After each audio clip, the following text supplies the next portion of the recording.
got cool chords too, though. They only Texas chords? No, they're Mexico chords. I was raised on the Mexican border. Del Rio? My house was a mile from Mexico.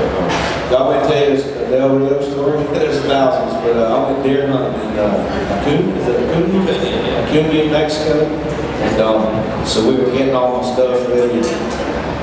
Something hit me. I said, I'm going to look up the Mexican Travel Advisory website. Oh, God. And it literally had been updated that day. And it said defer all non-essential travel to these states. So what's the state? Coahuila. Coahuila, yes. And do not go to Coahuila. And so I called my buddy and I said, it's a lot better now, by the way. I said, should we go down there? He said, oh, it's fine. I promise you it's fine.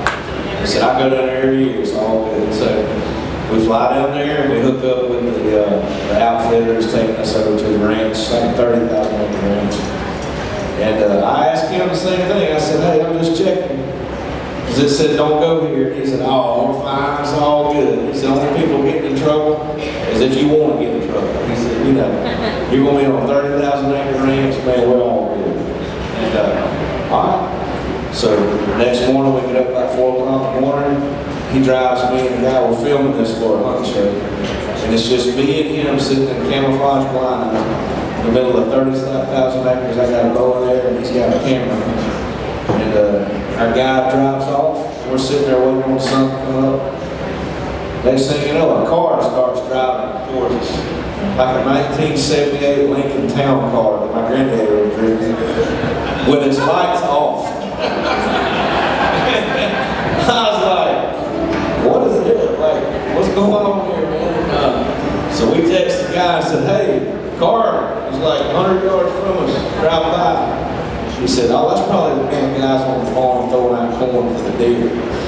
And I was like, well, didn't you just do that when you drove off? You got one of them corn slingers that scatters corn. I said, why is he doing it too? And he was like, I don't know, everybody just, double check it, whatever. Well, it turns out, like about 4 days later, he said, that travel advisory was right. Y'all need to go back. It was literally a cartel car that drove right by our hunt line, right out the outside of there. So that's fine. Got bad for a while. Yeah, so that was my, what did you drive by? Was it? It's my cousin. Here's a song that we had no idea we were going to write this when we showed up. I was looking at a magazine looking for an inspiration for a song, and it said Governor Mike Huckabee comes to Nashville to play bass guitar on somebody's record. Right. I didn't know he was a musician, but so I thought it said Huckleberry, not Huckabee. And I was telling my buddy, I said, remember on the movie Tombstone, they always said, I'm your Huckleberry. And so we were going to try to write a song called I'm Your Huckleberry. And we tried it, didn't know what it meant. And then Huckleberry turned into Honeysuckle. And it was like, I'm your honeysuckle. And then it turned into, you be my honeysuckle. This is my favorite honeybee. And I love the double chorus. That was brilliant. Thanks, that was absolutely brilliant. So this is a song in Blake Shelton. Y'all know Blake. He recorded this called Honeybee.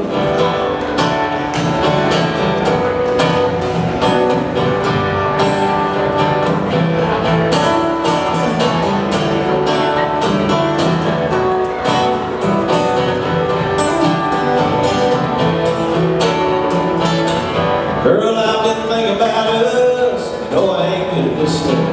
These feelings piling up won't give me no rest.